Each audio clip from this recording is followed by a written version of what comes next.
Assalamualaikum warahmatullahi wabarakatuh. Kami dari kelompok 3 ingin menjelaskan materi terkait dengan lalat sebagai bioindikator kualitas perairan. Nah, sebelum masuk ke materi, saya akan memperkenalkan anggota saya terlebih dahulu, yang terdiri dari Nur Ubay Panista Haji, Mila Nur Anissa, dan saya sendiri, Anissa Hanif Panjaitan. Kami dari Prodi Pendidikan Biologi Angkatan 2018 Universitas Ahmad Dahlan, Yogyakarta.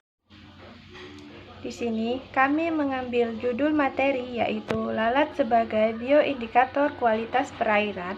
Alasannya karena lalat memakan serangga kecil dan juga makhluk hidup yang membusuk, sehingga lalat merupakan indikator kebersihan dari suatu tempat, misalnya saja perairan. Jika suatu tempat banyak lalat berkerumun, maka berarti ada bangkai atau sampah yang menumpuk di perairan.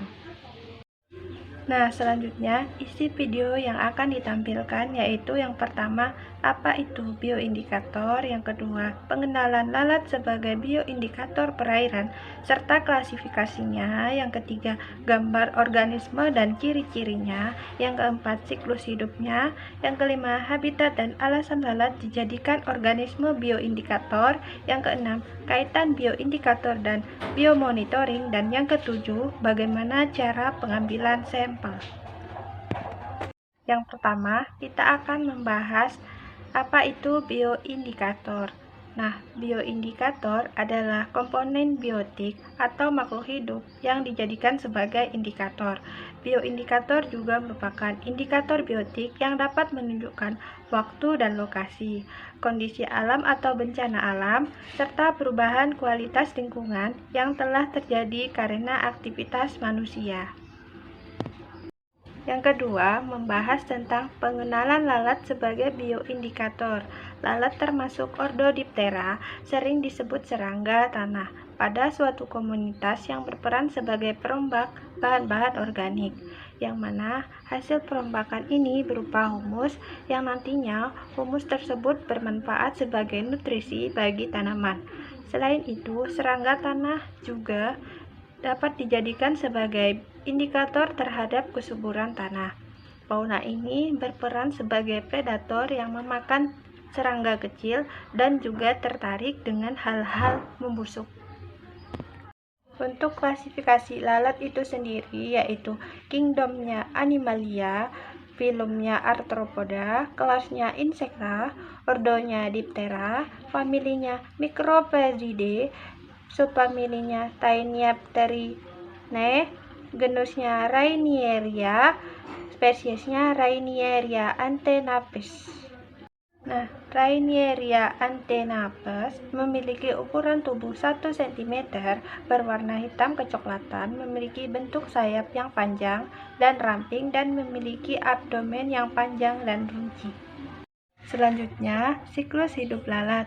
Lalat mengalami 4 fase, yaitu yang pertama, fase telur, yang kedua, fase larva, yang ketiga, fase pupa, dan yang keempat, imago atau lalat dewasa. Nah, pada tahap telur, pada tahapan ini, lalat dihasilkan dari proses perkawinan antara lalat jantan dan lalat betina, bisa menjadi telur ketika proses pembuahan oleh spermatozoa berhasil. Telur akan menetas dalam waktu cepat, yaitu hanya 1 hari atau 24 jam. Kemudian fase larva. Setelah telur lalat tersebut menetas, maka keluarlah larva atau yang biasa kita sebut sebagai belatung atau sigat, dan banyak memakan kotoran di sekitarnya. Larva akan tumbuh dan mengalami beberapa kali pergantian kulit atau instar. Seiring bertambahnya waktu, tubuh larva akan semakin besar dan mengeras. Periode larva hanya memakan waktu sekitar 2 hari. Fase selanjutnya adalah menjadi pupa.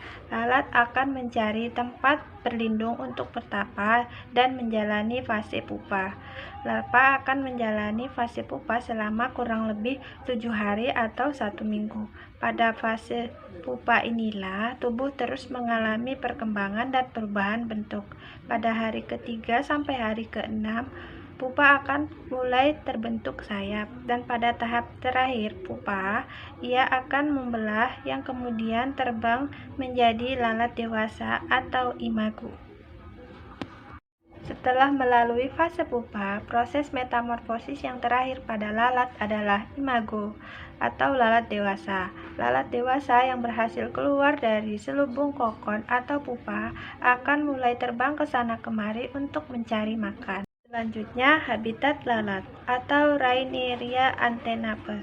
Habitat Rainieria antennae berada di atas rumput-rumput tinggi, biasanya berada di Phytodelmata atau habitat air tawar umum di daerah pemukiman, terutama di daerah tropis lembab. Alasan lalat dijadikan sebagai bioindikator adalah lalat memakan serangga kecil dan juga makhluk hidup yang membusuk, sehingga lalat merupakan indikator kebersihan dari suatu tempat, misalnya saja perairan. Jika suatu tempat banyak lalat berkerumun, maka berarti ada bangkai atau sampah yang menumpuk di perairan. Kemudian membahas kaitan bioindikator dengan biomonitoring.